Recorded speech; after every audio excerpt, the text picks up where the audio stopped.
In the winter of 1889, Magnus Linn was found dead in his stone tower on the Maine coast, clutching a key that hadn't been used in over 20 years.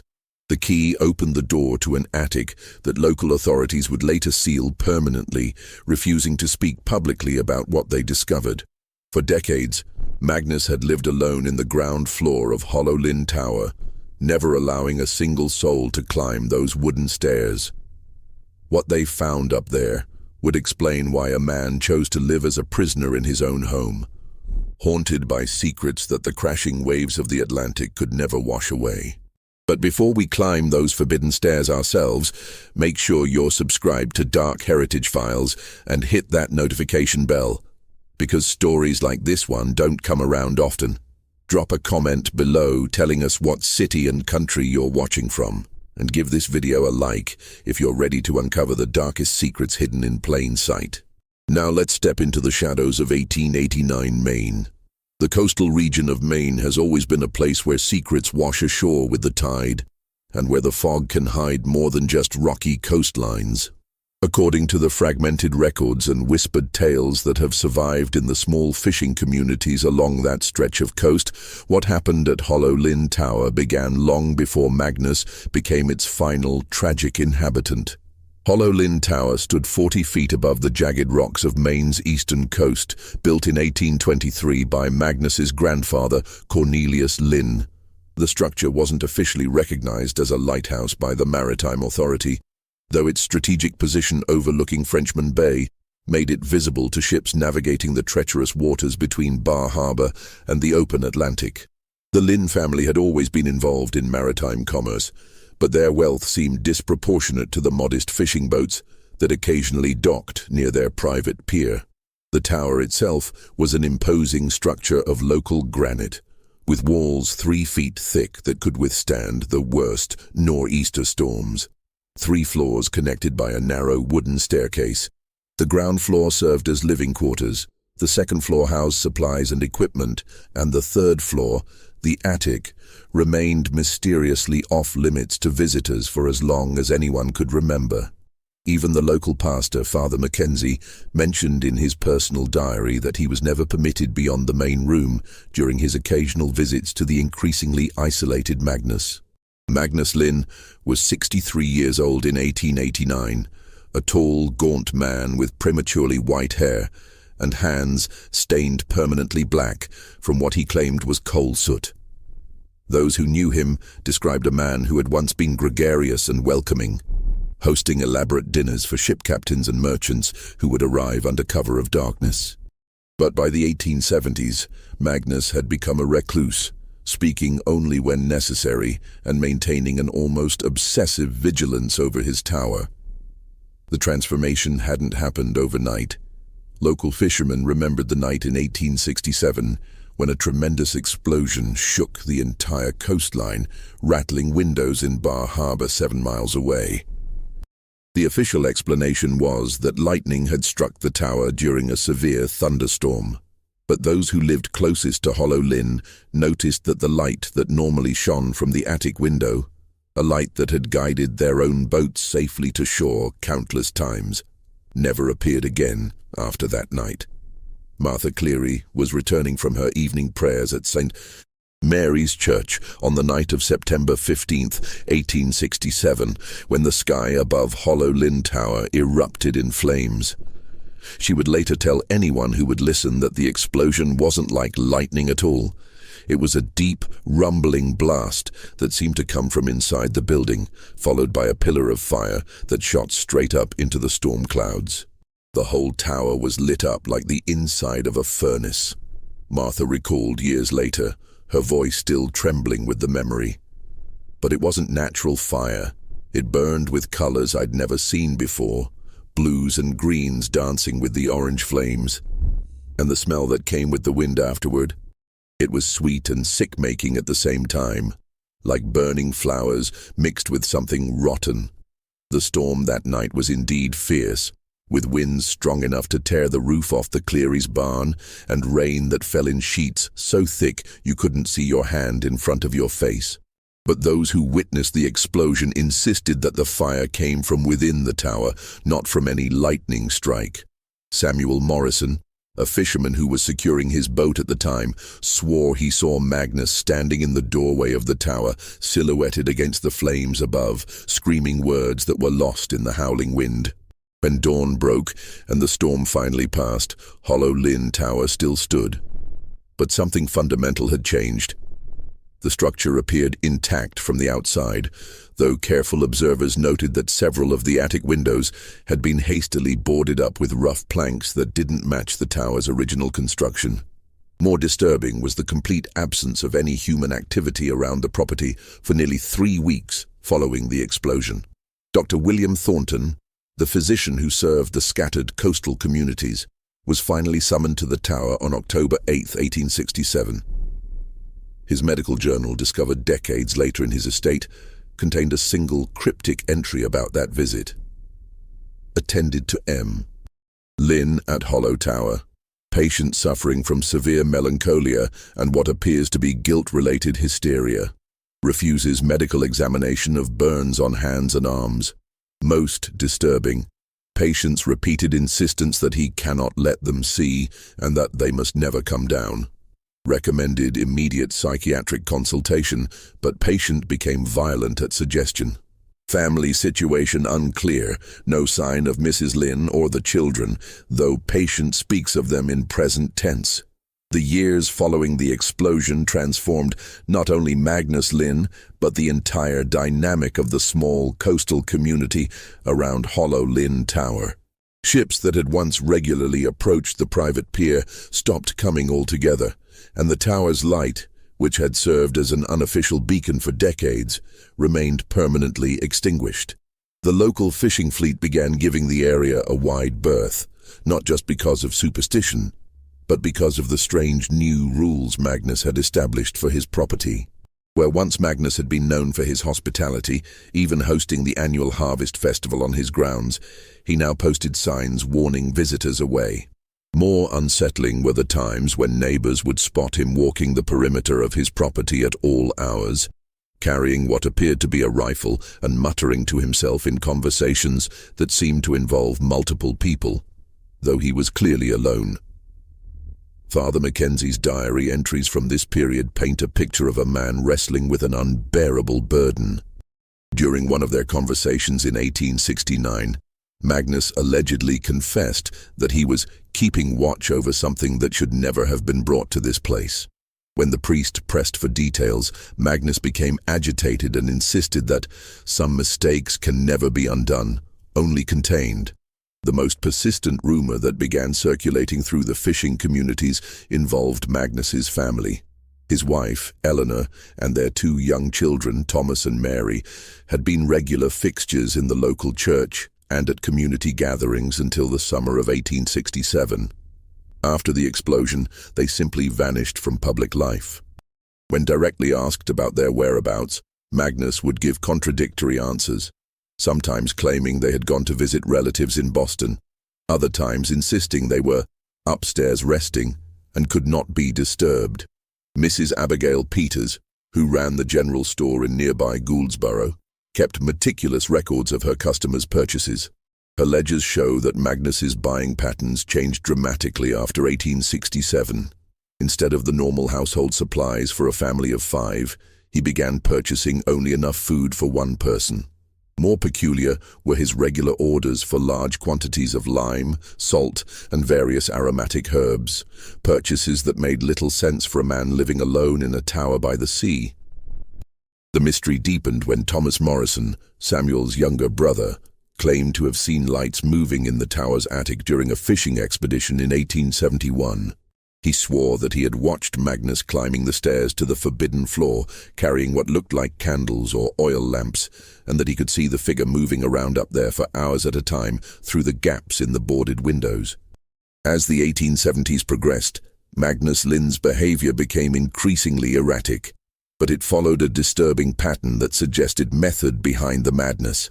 Every few months, residents of the surrounding area would notice smoke rising from the tower's chimney for days at a time, far more than would be necessary to heat the single room where Magnus lived. The smoke itself was unusual, often carrying that same sweet, sickening odor that had accompanied the great explosion.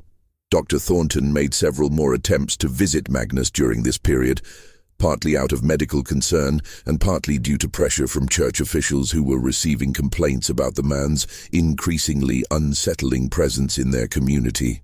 His journal entries reveal a progressive deterioration in Magnus's mental state, but also hint at something more sinister.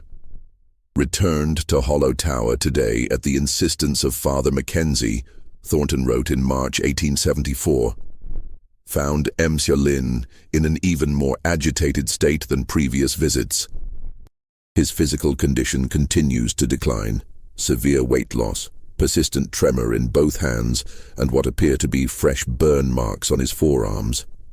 Most troubling, the smell permeating the entire ground floor has grown stronger, a cloying sweetness that seems almost narcotic in its intensity. Patient remains obsessively protective of the upper floors, becoming violent when I suggested examining the source of what is clearly a serious sanitation issue. During our conversation, Patient made several references to keeping the promises and ensuring they stay comfortable. When I inquired about the welfare of his family, Patient's response was deeply disturbing. They're exactly where they belong now, safe from judgment, safe from the world that would never understand what we had to do. The doctor's growing suspicions were shared by others in the community, but Magnus's reputation as a dangerous recluse, combined with the isolated location of his tower, made investigation difficult. The local sheriff, James Whitmore, had neither the resources nor the legal justification to force entry into a man's private residence based solely on suspicious odors and eccentric behavior. However, Whitmore did begin keeping unofficial records of the strange incidents reported around Hollow Linn Tower. These included multiple sightings of Magnus talking animatedly to unseen companions, occasions when neighbors heard what sounded like multiple voices coming from the tower late at night, and the increasingly frequent delivery of packages to the property by men who arrived in unmarked boats under cover of darkness. The breakthrough in understanding Magnus's activities came from an unexpected source. Captain Jeremiah Walsh, master of the merchant vessel Atlantic Promise, was arrested in Boston Harbor in 1876 for smuggling charges unrelated to Magnus Linn. During his interrogation, Walsh mentioned a network of private landing points along the Maine coast that had been used for importing special cargo from Asia. When pressed for details, he specifically mentioned Hollow Linn Tower as one of the most reliable spots for unloading sensitive shipments, because the keeper up there knew how to keep his mouth shut and his lights burning when they needed to be. See, this revelation cast Magnus's isolation and strange behavior in an entirely new light, suggesting that his transformation from sociable host to paranoid recluse might be connected to criminal activities that went far beyond simple eccentricity. The truth about Hollow Linn Tower began to unravel in the winter of 1878, when a series of events forced the outside world to take notice of Magnus's increasingly desperate situation. A severe nor'easter had battered the coast for 3 days, and when the storm finally cleared, Mrs. Sarah Daniels spotted what appeared to be a person lying motionless on the rocks below the tower. Sheriff Whitmore and Dr. Thornton made the treacherous journey to investigate, finding Magnus unconscious and severely hypothermic, apparently having fallen while attempting to repair storm damage to his property. For the first time in over a decade, outsiders were forced to enter Hollow Linn Tower to provide emergency medical care. Dr. Thornton's detailed account of that day provides the most complete description of the tower's interior that exists in any official record. The ground floor where Magnus lived was spartanly furnished but meticulously clean, almost obsessively so. Every surface gleamed with fresh scrubbing, and the air was thick with the scent of lye soap, barely masking that underlying sweetness they had all noticed before. More disturbing was Magnus's reaction when he regained consciousness and realized strangers were in his tower. Despite his injuries and obvious need for medical attention, He became violent, demanding that they leave immediately and repeatedly screaming that they mustn't disturb the family. When Dr. Thornton attempted to climb the stairs to fetch blankets from what he assumed were the bedrooms, Magnus grabbed the man's leg with surprising strength, his eyes wide with terror. "You don't understand," he whispered urgently. "They're sleeping. They've been sleeping so peacefully, and if you wake them now, if you make them angry, they'll never forgive me for what I had to do." Sheriff Whitmore, a practical man who had seen his share of disturbed individuals, later admitted that something about Magnus's desperation that day convinced him that the man wasn't simply delusional. There was a specificity to his terror, a knowledge of something real and immediate upstairs that went beyond mere mental illness. The investigation that should have followed was hampered by Magnus's rapid recovery and his renewed vigilance over his property. Within days of the incident, he had installed new locks on his door and reinforced the barriers preventing access to the upper floors. More concerning was the appearance of fresh supplies at the tower, food, lamp oil, and medical materials that Magnus clearly could not have acquired himself given his physical condition and isolation. This led Sheriff Whitmore to conclude that Magnus was not acting alone, that there were others involved in whatever was happening at Hollow Linn Tower. His suspicions were confirmed when Deputy Morrison spotted a small boat approaching the tower's pier on a moonless night in February 1879. When the deputy attempted to investigate, he was met by 3 armed men who warned him away in what he described as foreign accents, possibly Chinese or some other Oriental language. The pieces of a larger puzzle were finally beginning to come together, suggesting that Hollow Linn Tower was not just the home of an eccentric recluse, but a crucial link in a smuggling operation that had been operating along the Maine coast for decades. The final revelation about Magnus Linn and the secrets of Hollow Linn Tower came in December 1889, when a particularly brutal winter storm damaged the tower's structure severely enough to make Magnus's continued residence there impossible. Local authorities, acting on reports of a man in distress, arrived to find Magnus dead in his main room, apparently having succumbed to pneumonia brought on by the failing heating system. What they discovered during the subsequent investigation would shock even the most hardened officials and provide answers to questions that had plagued the community for over 20 years. Sheriff Whitmore, now an older and more experienced investigator, supervised the systematic search of the entire tower, including the attic that Magnus had guarded so desperately. The second floor revealed the scope of the smuggling operation that had been based at Hollow Linn Tower. Carefully hidden behind false walls, investigators found detailed records of shipments dating back to 1841, when Magnus's father had first established contact with Chinese opium merchants.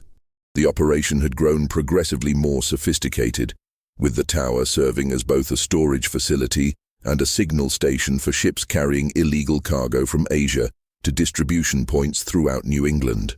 The financial records were staggering. The Linn family had accumulated wealth equivalent to several $100,000 through their involvement in the opium trade, money that had been carefully invested in legitimate businesses and properties throughout Maine and Massachusetts. Magnus himself had been managing distribution networks that extended as far south as New York City and as far west as Montreal. But it was the discovery in the attic that explained Magnus's 20-year isolation and desperate protection of his family's secrets. Behind a door that had been sealed with multiple locks and reinforced with iron bars, investigators found evidence of the tragic night that had ended the Linn family's criminal enterprise forever. The explosion of September 15, 1867, had not been caused by lightning, but by the accidental ignition of a massive opium shipment that had been stored in the tower's attic. The blast had killed Eleanor Linn and both children instantly, trapping them in a room that became their tomb. Magnus, who had been downstairs when the explosion occurred, had spent the next 22 years living directly below the remains of his family, unable to bear the thought of moving them or allowing anyone else to discover what had happened. Dr. Thornton's final examination revealed the full horror of Magnus's situation. The bodies of Eleanor, Thomas, and Mary Linn had been preserved through Magnus's desperate efforts, treated with the lime and salt he had been purchasing for decades in a futile attempt to maintain some semblance of the family he had lost. The sweet, sickening odor that had permeated the tower was the result of various aromatic herbs and chemicals Magnus had used in his tragic attempt to mask the smell of death and decay. The investigation also revealed that Magnus had not been entirely alone during his years of isolation. The foreign men who had been spotted around the tower were former associates in the smuggling operation, Chinese merchants who had continued to honor their agreements with the Linn family out of respect for the dead and fear of exposure.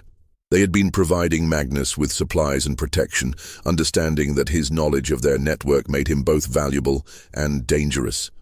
The truth about Hollow Linn Tower died with Magnus Linn in that December storm of 1889. Sheriff Whitmore, Dr. Thornton, and the few other officials who learned the full story made the decision to seal the tower permanently and allow the community to believe that Magnus had simply been an eccentric recluse who had died alone. The bodies of Eleanor, Thomas, and Mary were quietly interred in the Gouldsborough Cemetery, their deaths officially recorded as having occurred in 1889 rather than 1867. The tower itself was eventually purchased by the state of Maine and converted into an official lighthouse, though the attic floor was permanently sealed and the building's dark history carefully omitted from all public records. The extensive financial assets accumulated through the Linn family's criminal activities were distributed to various charitable organizations throughout New England, creating a lasting legacy that bore no trace of their illegal origins. For the residents of the coastal communities around Frenchman Bay, the mystery of Magnus Linn became a cautionary tale about the corrosive effects of isolation and grief. Those who had known him in his earlier years remembered a man who had been generous and welcoming, transformed by tragedy and guilt into a living ghost haunted by secrets too terrible to share. Father Mackenzie, in his final diary entry about Magnus, wrote, "I believe Monsieur Linn was a man destroyed not by evil, but by love for his family that was so complete he could not bear to let them go even in death. His crime was not the smuggling that brought wealth to his household, but the deeper crime of choosing to live with the dead rather than accept the judgment of the living. In the end, his tower became not a home, but a mausoleum, where the last inhabitant served as both keeper and prisoner of secrets that should have been buried with the dead." The case of Hollow Linn Tower reminds us that sometimes the most horrifying secrets are not supernatural mysteries, but the very human capacity for denial and the lengths to which love and guilt can drive us. Magnus Linn's 22-year vigil over his family's remains stands as a testament to both the power of devotion and the devastating consequences of choices that can never be undone. What do you think about Magnus Linn's tragic story? Was he a devoted family man destroyed by circumstances, or a criminal who got exactly what he deserved? Share your thoughts in the comments below. If you found this story as haunting as we did, don't forget to subscribe to Dark Heritage Files, hit that notification bell, and share this video with someone who appreciates the darker chapters of American history. Until next time, remember that sometimes the most frightening monsters are the ones we create ourselves.